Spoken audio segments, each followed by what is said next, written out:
पुष्परंजन जी, आपके पास सीधा आना चाहूंगा कि आखिर आप कहां देख रहे हैं, और साथ साथ ये जो गुपकार संगठन है उन लोगों ने जो डिमांड की है, उनका साफ कहना है कि हम क्या चाहिए, हमें 370 और बाकी चीजें, उसको अगर एक ये भी है कि चलिए इफ बट के साथ में अगर सरकार मानने के लिए तैयार भी होती है, जो कि नहीं हो सकता है, फिर भी ये सवाल मैं रख रहा हूँ, मानने के लिए तैयार भी होती है, तो आने वाले चुनाव पर क्या असर पड़ेगा? क्योंकि अभी 5 राज्यों का चुनाव है और ये भी सुगबुगाहट है कि हो सकता है कि परिसीमन से लेकर के तमाम बातों पर कल चर्चा हो, और उसके बाद ये भी चर्चा हो कि आने वाले समय में जो 5 राज्यों के चुनाव, जिसमें कि उत्तर प्रदेश है, उत्तराखंड है, पंजाब है, गोवा है, मणिपुर है, इसके साथ साथ जम्मू कश्मीर में भी विधानसभा के चुनाव करवा दिए जाए।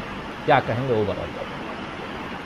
देखिए, मैं तो थोड़ा सा, आवाज आ रही है? मैं बार बार पूछ रहा था शुरू से ही, आवाज आ रही है? नहीं आ रही है? जी जी। मैं शुरू से ये देख रहा था कि एजेंडा पर हम लोग ढूंढ रहे हैं, एजेंडा है क्या, मतलब किस चीज पे बातचीत होनी है।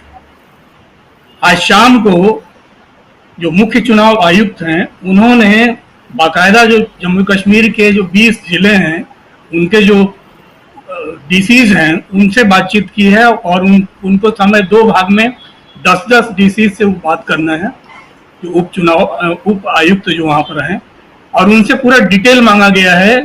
पिछले इस महीने की शुरुआत में ही कहा गया था कि अपना पूरा डेमोग्राफिक डिटेल तैयार रखें और उनकी चर्चा हम करेंगे, उसको डिटेल हमें चाहिए। तो केंद्र सरकार इन दोनों चीजों को लेके, मतलब मुख्य चुनाव आयुक्त बात करेंगे, और परिसीमन का मेन मुद्दा है, परिसीमन का, क्योंकि 2011 तक का जो जनसंख्या की जो रिपोर्ट है, उस रिपोर्ट से अलग उसे अपडेट कर रहे हैं, डीसी से लेके अपडेट करेंगे ये लोग। और आपको ध्यान में होगा कि एक रिटायर्ड जज हैं, उनको 4 मार्च 2021 को एक साल का एक्सटेंशन दिया गया है। 3 सदस्यीय कमेटी है जो परिसीमन के लिए बनी हुई थी। उस कमेटी का गठन 13 मार्च 2020 को हुआ था, और ये डिलिमिटेशन जो कमेटी है, उसमें रंजना प्रकाश देसाई जो एक्स जज हैं वो उसमें थी, और साथ साथ जो बाकी जो लोग 2 सदस्य थे, सुशील चंद्रा थे चुनाव आयुक्त जो अभी हैं, और के शर्मा जो जम्मू कश्मीर के चुनाव आयुक्त हैं, ये लोग पदेन सदस्य हैं उसमें। और उसमें 5 एसोसिएट मेंबर रखे गए थे। उसमें एनसी के जो सांसद हैं, फारूक अब्दुल्ला, मोहम्मद अकबर लोन, हसनैन मसूदी, डॉक्टर जितेंद्र सिंह पीएमओ से हैं, और जुगल किशोर शर्मा बीजेपी के सदस्य हैं। ये साफ साफ स्पष्ट है कि ये सब लोग कहीं न कहीं से परिसीमन के इशू को लेकर कल बातचीत करेंगे।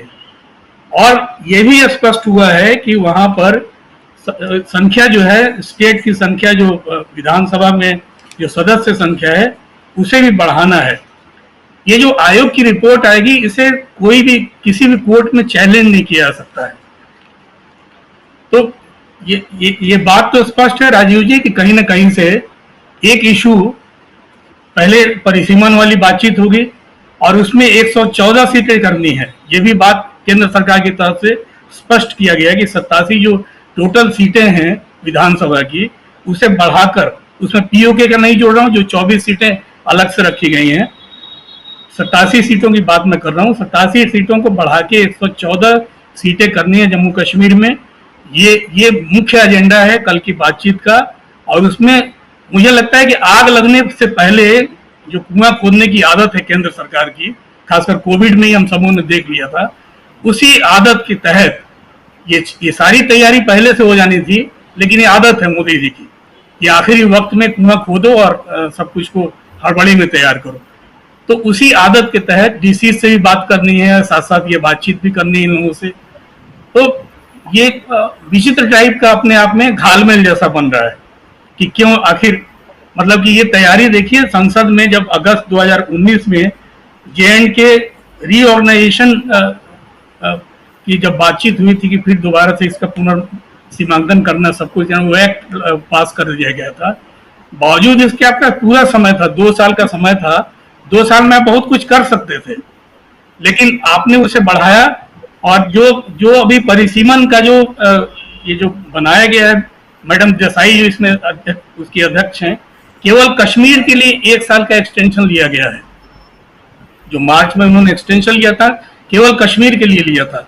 तो क्या ये चुनाव से पहले ये जमा हो जाएगा? पूरी रिपोर्ट आनी हुई बाकी है और साथ साथ मुख्य चुनाव आयुक्त जो सारी रिपोर्ट डीसी से लेंगे वो रिपोर्ट अभी सबमिट होनी बाकी भी है।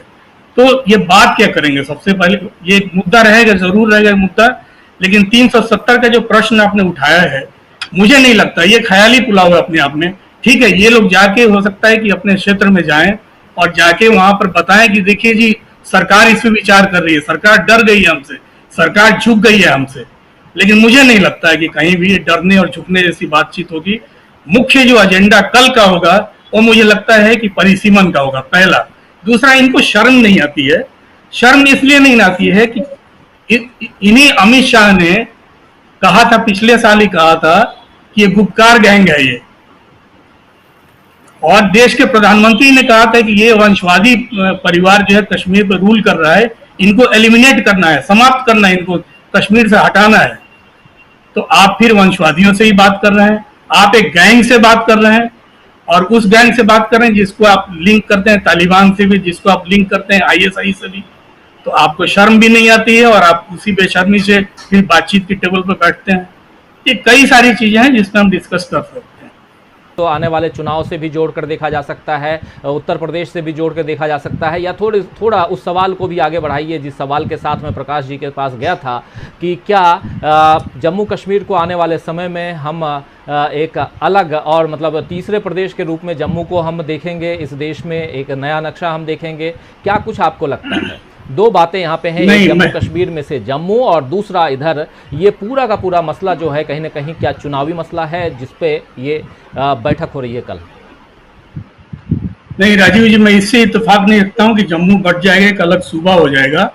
हम पत्रकार लोग हैं, थोड़ा रीड करते हैं, भविष्यवाणी तो नहीं कर सकते हैं लेकिन रीड करते हैं कि चीजें किस दिशा में जा रही हैं।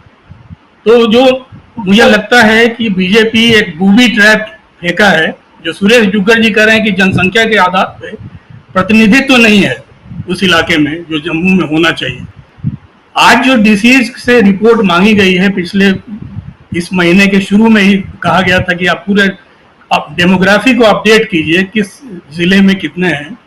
कश्मीर के कई इलाकों में मैं घूमता रहता हूं, तो साउथ कश्मीर का जो इलाका है या पूरा जो बॉर्डर वाला इलाका है, जो जिले हैं, वहां पर जो जनसंख्या है उस जनसंख्या की तुलना अगर हम जम्मू से करें तो जमीन आसमान का अंतर है। उस हिसाब से मुझे लगता है जनसंख्या अगर बेस बना के केंद्र सरकार चलेगी तो सीटें जो 114 सीटों की बात मैं कर रहा हूँ, सर्वाधिक सीटें जम्मू वाले इलाकों से, तो सर्वाधिक सीटें अगर जम्मू वाले इलाके में बनती है तो सदन में जम्मू कश्मीर विधानसभा में सर्वाधिक सीटें बीजेपी समर्थित लोग वहां पर विधायक पहुंचेंगे। ये मैं रीड कर रहा हूं उस दृष्टि से, क्योंकि मोदी सरकार का अपना एक तरीका होता है कि भाई कैसे हमें काम करना है। वो घाटी को अलग थलग करके ये बेवकूफी मुझे नहीं लगता है कि दिल्ली में बैठा हुआ कोई भी तानाशाह भी करेगा। वो चाहेगा कि हम समग्र एक राज्य को अपने हाथ में रखें, और उसका परिसीमन के पीछे भी यही मुझे फार्मूला लगता है कि वो संख्या, किसी भी तरह से संख्या बल जम्मू वाले इलाके में ज्यादा से ज्यादा देना चाहेंगे।